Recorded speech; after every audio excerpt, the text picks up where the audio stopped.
Welcome to NFL Live, where we start today with breaking news. Adam Schefter, what is it? Dan, Will Anderson is now the highest paid non-quarterback in NFL history, reaching agreement today on a 3-year, $150 million extension that raises the bar for all non-quarterbacks across the league. Anderson is somebody that the Texans obviously prioritized in keeping. They already had picked up his 5th-year option. He's 24, will turn 25 this September, and the Houston Texans have locked him in for 3 additional years, meaning he's contractually tied to Houston for the next 5 years. One of the most underrated players in all of football, but no longer paid like one. The highest paid non-quarterback in NFL history is now Will Anderson. Mina, when we last saw Will Anderson on a football field, he was dominating the New England Patriots in what turned out to be a playoff loss for Houston. Highest paid non-quarterback in the league. What is it that makes him good enough to be that? I mean, he's such a complete player, but the pass rush production speaks for itself. Since coming into the league in 2023, he ranks 3rd amongst all pass rushers, behind only Micah Parsons and Myles Garrett in ESPN's pass rush win rate metric. He has created 91 interceptions in that time with his pressures on the quarterback, by the way. So getting this deal done was a no-brainer for, a high-character, productive player like Anderson. And, of course, that 4-man rush is the identity of this Texans team. I mean, alluded to their performance in the playoffs. It is what the whole identity of that defense is built around. I will say, though, now the Texans have the highest-paid player and Danielle Hunter, the 5th highest paid player on a much shorter term deal. So they need to start finding value, I believe, on the defensive line. So I wouldn't be surprised if maybe they take a swing on a pass rusher because of how much they're expending now at the position for some depth and future potential. But yeah, as far as Anderson goes, no brainer, not very much to discuss, to be honest. That's interesting, because you'd think with all this committed to the pass rush, maybe we don't have to watch them for defensive line in the draft, which, by the way, is in 6 days from right now. Can't wait. How do you think, if at all, this affects Houston's approach next week? Couple notes here. First of all, this deal is very much in line with Houston's preferred contract ethos, right? This is a first-round pick. They recently picked up the 5th-year option for Will Anderson, which meant that he has 2 more years on the existing rookie deal. You tack on 3 years at record-setting money. This is the same thing they did last offseason with cornerback Derek Stingley Jr. The player, of course, becomes the highest-paid player at his position. In the case of Will Anderson, the highest-paid non-quarterback ever. Meanwhile, for the team, there's already 2 years that they have baked into this deal, so it's more palatable from a salary cap standpoint. As for the draft, guys, I think that, and Mina's correct, maybe pass rush could be on the radar a little bit. I think it underscores just sort of a bigger picture point for Houston. This is a problem. It's a good problem that other teams around the NFL have recently faced. The Seahawks may be facing it right now. I think the Lions have faced this past year or so. You got a lot of good players. You better absolutely nail the NFL draft, because the difference between sustaining that success and potentially having a regression like the Lions had this past year is if you don't nail the draft, the margin just becomes so much thinner for your roster depth and roster attrition. So every team got to nail the draft. Feels especially important for a Houston team because of how well they have drafted up to this point. Right. And Field, of course, they're paying Danielle Hunter. They're paying Will Anderson. You got to find some rookies to hit on those rookie contracts to fill out that roster on friendlier contracts. What's also interesting about the Will Anderson contract is he also became the 2nd defensive player to have a no-trade clause included in his contract. Interestingly enough, Nicole Lynn from Clutch Sports, she does both deals for both players. Myles Garrett, a no-trade clause. Will Anderson, a no-trade clause. That's been rare for defensive players. Now we've seen that introduced. The chances are over time, when there's a defensive player who's a superstar, who has leverage, he may want that no-trade clause that we've now seen introduced into a couple of defensive players' contracts. So Will Anderson, Myles Garrett may be paying it forward a little bit for some big-time defensive players who will get big-time contracts in the future. Let's get to some more top stories around the NFL today with our own Adam Schefter. Schefter, start with what's going on with Dexter Lawrence and the Giants. Well, this isn't a standoff right now. This is a player who simply wants out, Dan, and there's a real question as to whether the Giants will trade him. They'd rather not, but it certainly feels like as the draft gets closer that a trade is more and more possible for Dexter Lawrence. We'll see if there's a team that's willing to step up and give up at least a first-round pick. That's what I said, at least a first-round pick to get Dexter Lawrence out of New York. Meanwhile, Jacoby Brissett has been a no-show at the Cardinals' off-season workout program. As Mike LaFleur takes over as the new head coach, Brissett is not there. He's seeking a contract extension. He's in the final year of a contract that's scheduled to pay him under $10 million. He wants a contract more in line with starting quarterback money. And the 4 o'clock deadline, the trade went down today. Yeah. We saw the Falcons trading defensive tackle Rook Ororo to the Jaguars in exchange for Mason Smith. The rare swap of players at the same position, but both teams make that trade here to exchange defensive tackles, and both sides looking to fortify that particular spot. And earlier today, the Arizona State wide receiver Jordyn Tyson, projected as a first-round draft pick, finally worked out for teams today out at Arizona State. He had missed time during the combine due to a hand. There were, by my estimation, at least 18 NFL teams in attendance to see what just might be the most talented wide receiver in this draft, to form some final opinions with the NFL draft now under 1 week away. And that's really big. The most talented wide receiver. A lot of people think he's the best wide receiver in this year's draft, but he does come with some health concerns left over from college. How big a deal do you think that is and should be for teams interested in drafting him? I'll get to that in one moment. But shout out Shefty for nailing Ruka-Ro-Ro-Ro right there. That's that right. was big time, Shefty. I'm proud of you for that. As it pertains to Jordyn Tyson, it's not a singular injury that teams have been concerned about. It's the sheer volume of injuries that teams that were skeptical have been concerned about. I'll say this. I've remained steadfast in my belief since probably the beginning of the fall. It's a top 10 player in the class. He's clearly the most explosive receiver in the class. He's the best threat at all 3 levels of the field. You want to throw it down deep? He'll jump over after the catch. He'll do that. You want to find him in the intermediate passing game? He can do that as well. Today was an important day, and there were multiple general managers that were there at this workout as well, a reflection of just how high this player could go. I know that opinions have varied on Jordyn Tyson throughout the pre-draft process. I have believed throughout this pre-draft process, him and Carnell Tate are right there, neck and neck, out of Ohio State. Carnell Tate is. And it's really just a matter of what's your flavor of wide receiver, Mina, as opposed to one of these guys being leaps and bounds better than the other player. Yeah, if I had to summarize why Tyson's ceiling is so high, why teams are so intrigued by him despite the injury history, I would say it's this. His movement abilities, the suddenness and explosivity at his size, 6'2", are very rare. Field, you talked about him being a threat at all 3 levels, but to me, where he shines the most is something that NFL teams largely need the most, and it's those intermediate area parts of the field, that 10 to 20-yard range. He leads all college receivers in receptions over the last 2 years. He has the twitch and body control on out-breaking routes there, and the toughness to work the middle of the field on in-breaking routes. Your digs, for example, that we see being such a fundamental part of NFL offenses right now. So when I think about teams like the Saints, the Chiefs, or the Rams at 13, he makes sense for all of those teams. The question, of course, is just their appetite for risk with the injuries.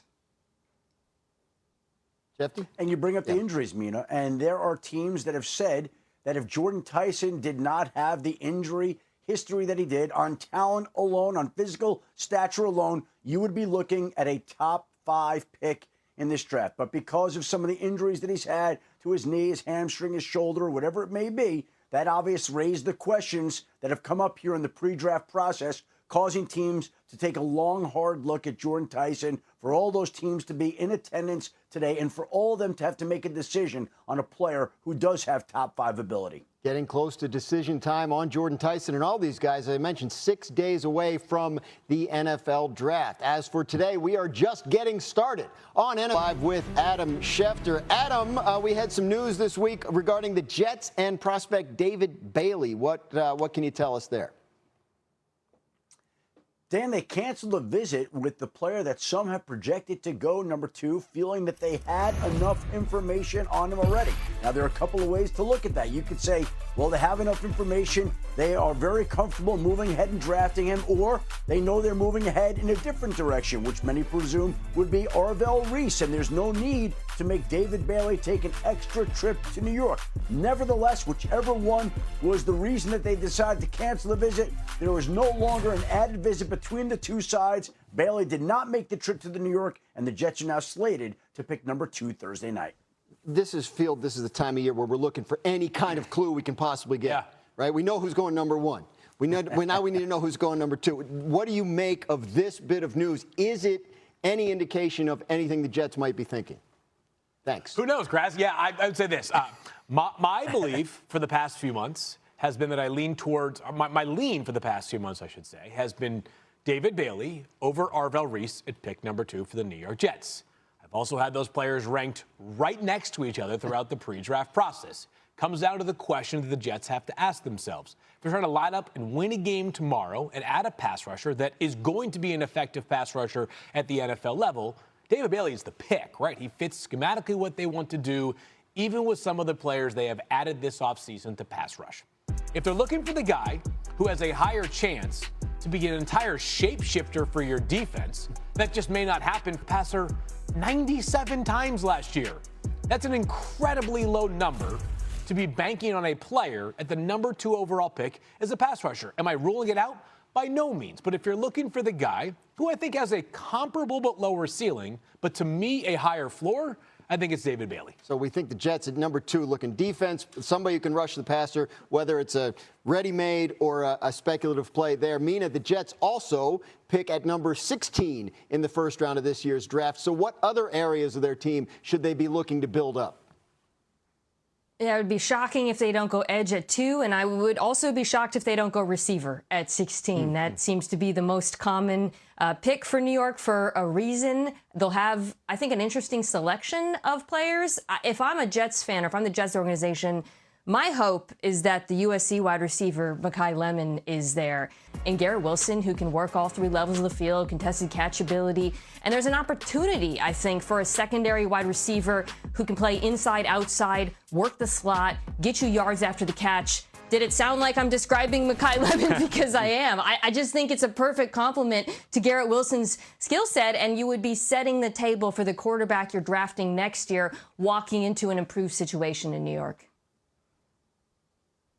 Mina, yesterday you said the Browns wide receiver, offensive tackle. Today we have the Jets pass rusher, wide receiver. That seems to be the prevailing thinking around the league. But the one thing that I've heard recently is, could the Jets at 16 go with a cornerback, go with the defensive back? Would that be interesting? Is there a cornerback there that's even worthy of taking at number 16? That also would be a question right now. So I don't know. And I don't know that Mekhi Lemon would be there. The interesting thing about Mekhi Lemon is I've heard some teams say to me, here's a guy that we think is falling, that may be around a little bit longer than people are expecting. And then I've had other people say, well, this is Amon-Ra, and he's worthy of a top 10 pick. So, again, this is going to be the case with a lot of these prospects here leading to Thursday night. Taste is in the eye of the beholder, and we'll see how these teams value each player. Yes, I agree with the Jets. Edge rusher, potential wide receiver. Let's not rule out a cornerback either. Certainly can't rule out a cornerback for a team that did not have a single interception at all in the 2025 season. I don't think the fans would dispute if they went that direction. New on NFL Live today, Pittsburgh Steelers offensive coordinator Brian Angelico met with the media. Here's what he had to say. You'll hear Coach McCarthy say this all the time, and this is Coach's philosophy.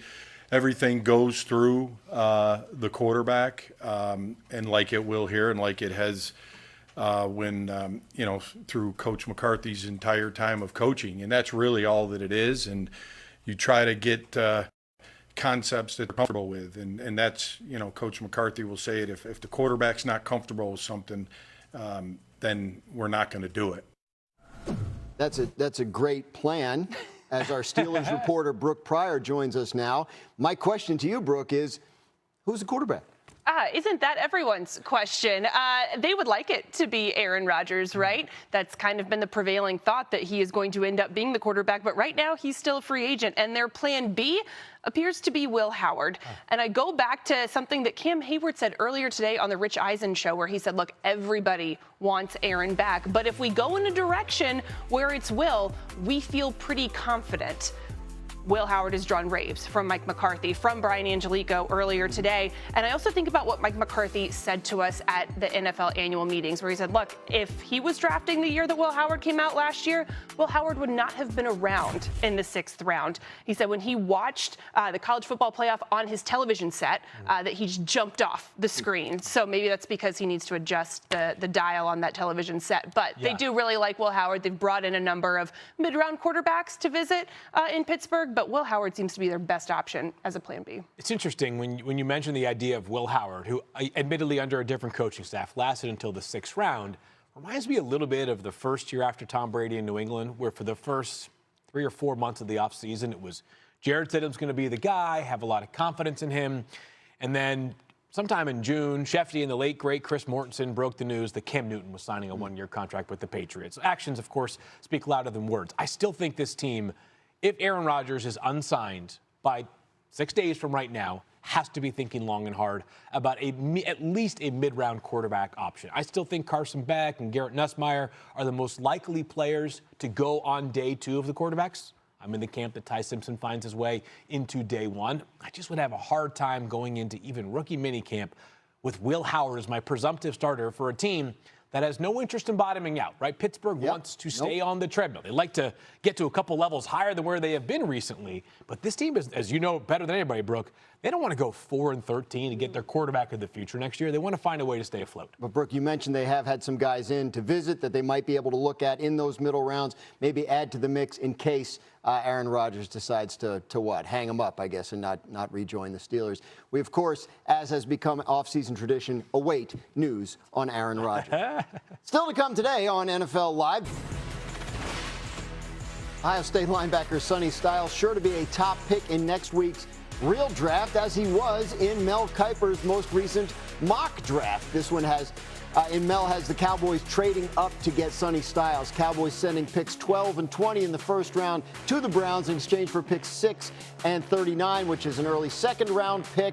That's what Mel was projecting in his latest mock. Here's what Cleveland Browns GM Andrew Berry had to say yesterday about the 6th pick. I'd go back to, what I've said in the past, like our mindset, going into the draft, with our most valuable asset isn't about, hey, just trade it away or trade it. It's maximizing the asset. And that can at different times take different forms. It can be selecting a player. It could be trading it for a veteran. It could be trading down. It could be trading up. And so, we will continue to work through all those, possibilities. Up until really we get on the clock on Thursday night. We're working through a number of different scenarios at this point. All right, so Adam, that certainly makes it sound as if the Browns could be open for business if someone wanted to trade up to pick number 6. As it pertains to what Mel suggested in his mock, any signs for you pointing toward Dallas making that kind of move? Well, here's the thing. I think the Cowboys would have an interest in trading up, but from what I understand and talking to teams, the Cowboys have been very hesitant, and it's been a non-starter to include pick number 20 in those trade talks. So for Dallas to go up, they're going to have to move off that. And again, I think they're willing to offer other picks to come up in the draft. They're willing to offer 12 and other compensation. But so far, to date, to my understanding, they've been unwilling to part with pick 20 as well. Now, will that change as we get into Thursday night? Maybe it depends on who's on the board. Maybe it won't change at all. But that has been, I think, one of the big holdups to now, to where talks have not intensified as much as you would think that they might, because Dallas wants to hold on to pick number 20. I've got good news for Dallas fans, or bad news for Dallas fans, depending on how you feel about the idea of a trade-up. If you're not including 20, it's probably not going to happen, because let's work through some of the Cowboys' other draft capital they have this year that's been encumbered. They have already made some moves involving their second-round pick. They no longer own that. That belongs to the New York Jets, number 44 overall. They have pick number 92. That's from the Osi Odigizua trade to San Francisco. Their first-round pick next year is, of course, encumbered because that was part of a deal they also made with the New York Jets for Quinnen Williams. So it's going to be very difficult if you are the Cowboys to move up if you're reticent to include pick number 20. The only thing that I would add, and Shefty may have conflicting intel on this, is one thing that I've heard from teams about the concept of making trades this year is that because this draft class is not as strong as some of our recent classes, 2024 is a good example of a very strong recent class. We have seen teams pay gigantic premiums to move up.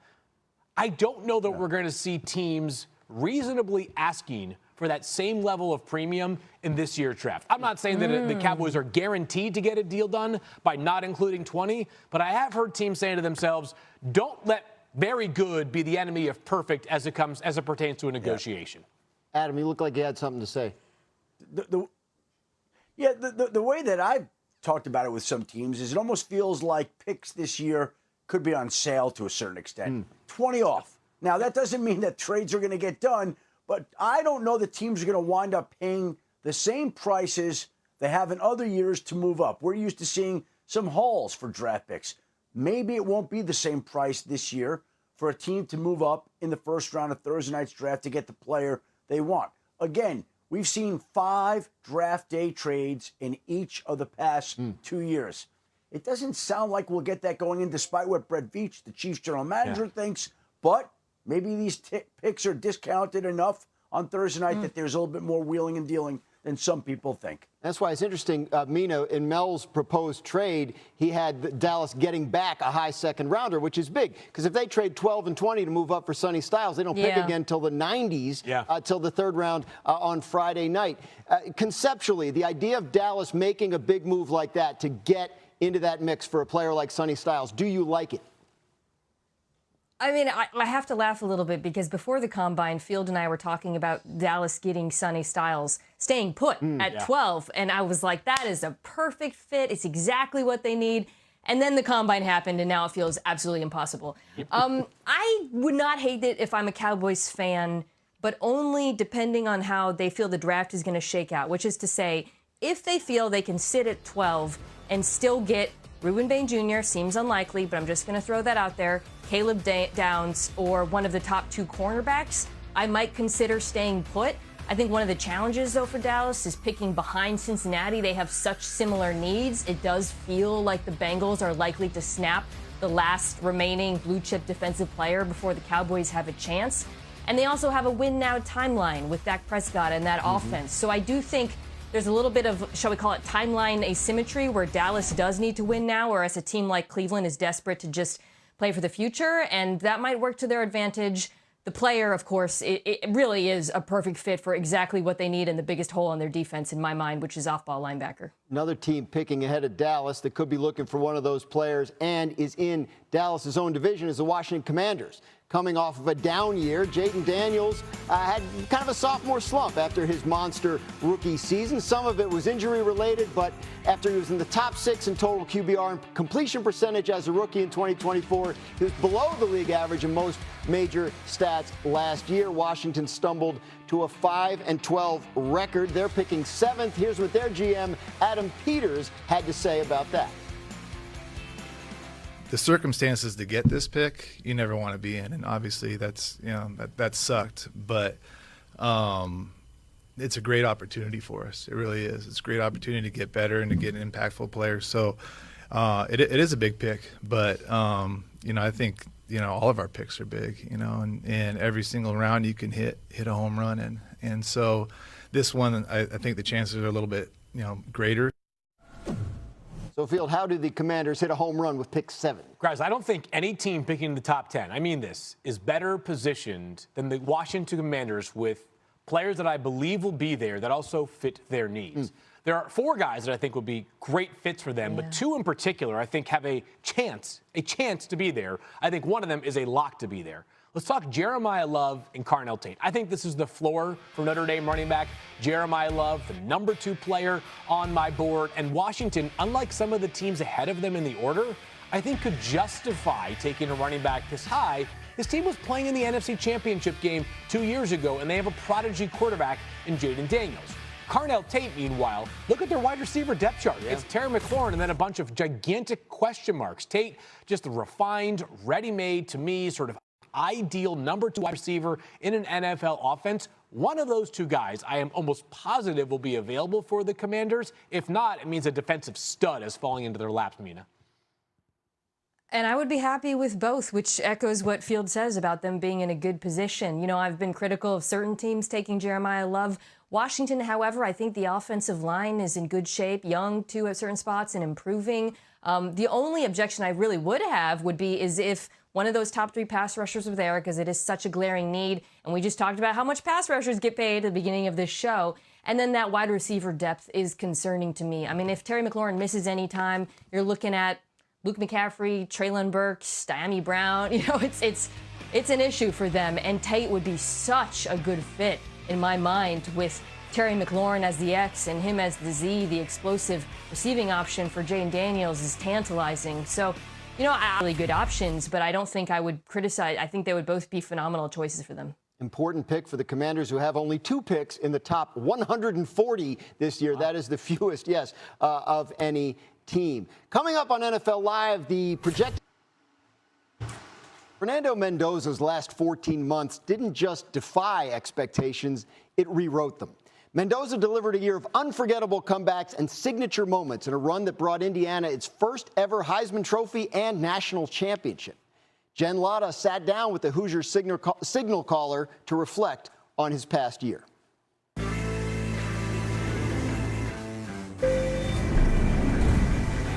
Audio. Hey, Fernando, good to see you again. Good to see you. All right, so about 365 days since you announced you were coming to Indiana. What has the last year been like for you? Taking myself back to that decision, it was a leap of faith. I'm gonna take this big swing. If I whiff, so what? But if I hit, maybe I can accomplish my dreams of making the NFL and getting drafted. Do you have a picture of yourself from that day that you decided to come to Indiana? The picture of me committing. What was going through that Fernando's mind? What was he feeling? Wow, I hope I made the right decision. Day 1 on campus, I wanted to establish myself as a leader and establish myself as one of the guys to create that connection so we could all go towards a common goal. Us linebackers, we kind of want to see what he was made up of mentally. I would give him some crap here and there, and at first he wouldn't talk back. But after a couple of practices, he started to talk back a little bit. Once I knew that he was like ready to kind of come back and bring some fire with him, I knew we had somebody that's a little bit different. It rose the intensity, and that intensity rolled over into summer lifts, in summer runs. First game of the season, what do you remember about it? First game of the season was tough. I had 0 passing touchdowns. I was trying to do too much and be the Superman. And that's not my game. My game is being the point guard, dishing it out to my receivers, handing it off to the running backs, making checks at the line. That is my game. See that play? About the second or third game, you could really see it develop. And then he had a huge game against Illinois. And then he was off and running from there. The Oregon game, Alton Stadium's not quiet. He throws a pick 6. Down the left-hand side, it's intercepted. Touchdown, Oregon! So it erupts. Top 10 matchup like that, I thought you'd be shaking a little bit. And I went up to him and he was like, who cares? Like I'm good. We'll go win this game. There's definitely a little bit of bluff there. I couldn't think about, is that going to lose this game? So at that point, I'm like, all right, control the controllables. We got this. Fernando takes the snap, the throw to the end zone. Touchdown! Feels like no one can stop us when we know our guys locked in like that. Get it, baby! That's when not only are we playing efficient football, but we're also playing resilient football. And that comes with the comeback at Penn State. We have 1:40 to go 80 yards, and we get sacked on first down. I'm not gonna lie, I was a little nervous, but we all believe that we're gonna win this game. Third down, they called cover 0. Our offensive line blocked perfectly. Leaping grab! Touchdown! Wow. We needed every blade of grass there. This is gonna be just a special night for Indiana football. I've never experienced anything like that before. Playing in an NFL stadium, In warm-ups, you see the Big Ten banners hanging up, and you see Ohio State, you see Michigan. It's the same couple schools winning in the past 10 years. And at that point, you're like, okay, cool, like, let's change that. Fernando Mendoza is on the ground on the first play of the ball game. I looked out there and it didn't look very good. But that guy is a warrior and a lion between the white lines. To see him walk off that field getting hit like that and then come right back in, that boy's a dog. Absolutely incredible. This Indiana football team wins the Big Ten championship. The most gratifying moment of this year has been after the Big Ten championship game, when all the teammates were all on the stage with the Big Ten trophy, because that's what we set our sights on. It might have been a reach for a lot of people. However, we're able to do it, and we're able to accomplish it together. Picture this. Fernando Mendoza today is speaking to Fernando Mendoza from 1 year ago. What would you say to that young man? I honestly don't even know if I would want to tell Fernando Mendoza from a year ago anything, because I wouldn't want anything to be different. The lows, the ups. The winner is Fernando Mendoza. Mendoza, the snap, looking left, fires end zone, touchdown, Indiana! The Hoosiers hammer Alabama. Snap to Mendoza, fires, touchdown. Number 5 for Mendoza. The Indiana Hoosiers advance to their first ever national championship game. I wouldn't want to give him any spoilers. Case you missed it, where we get you caught up on some of the stuff people around the league have been saying this week. We're going to start with new Patriots safety Kevin Byard making his recruiting pitch for former teammate A.J. Brown. So I'm going to be the first one to say, AJ, I would love for you to come join us in the business. Trust me, I see the rumors. I see everything That's going your camera down. right there. That's my camera. Yeah, there you go. AJ Brown. Come on to New England, buddy. But no, like honestly, I don't really know how it's gonna go down. I don't really know what's gonna happen. But like I said, I would love to get the game back together, man. Come on to New England, try to help us win a Super Bowl. He's a phenomenal player. And I think it's just one of those deals. Obviously, down year last year, whatever it may be, but I've seen the work that he's putting in this offseason. AJ is ready to go. So I'm hoping that it kind of works out, but we'll see. Jeffy Byard and A.J. Brown were teammates in Tennessee. Is Byard going to get his wish? Well, Dan, I don't think Kevin Byard needs to recruit A.J. Brown to get him to want to come to New England. My sense is that A.J. Brown would be very content if he wound up in New England here somehow, some way. We continue to wait to see if there's a trade. My understanding is the trade is on the table. It remains on the table. It is certainly not out of the question. And Kevin Byard may get his wish by the end of the summer. To Kansas City now, where Chiefs general manager Brett Veach thinks the fans may be in for a lot of action on the first night of the NFL draft. I think that the fans will be in for a treat next Thursday, because I think that, you know, the grades are going to be so close from some of these tackles and DNs and other receivers that a lot of these guys that are mocked high may go a little lower, and a lot of these guys that are getting mocked a little lower may go a little higher, because I think they're so close this year. I think it should be an entertaining night, and look, probably be a lot of trades. And I think that's what a draft like this, when you don't have, you know, 2 or 3 franchise quarterbacks and, you know, a Will Anderson or a Myles Garrett, I think it does lend itself to open up to a lot of fun and a lot of excitement. Field, you got that final mock draft of yours coming next week. Are there going to be a bunch of trades in it? I don't know, Graz, and not because I don't buy what Brett Veach is saying to us right now. More so, it's just harder to project trades when you're not actually the one trying to execute said trades.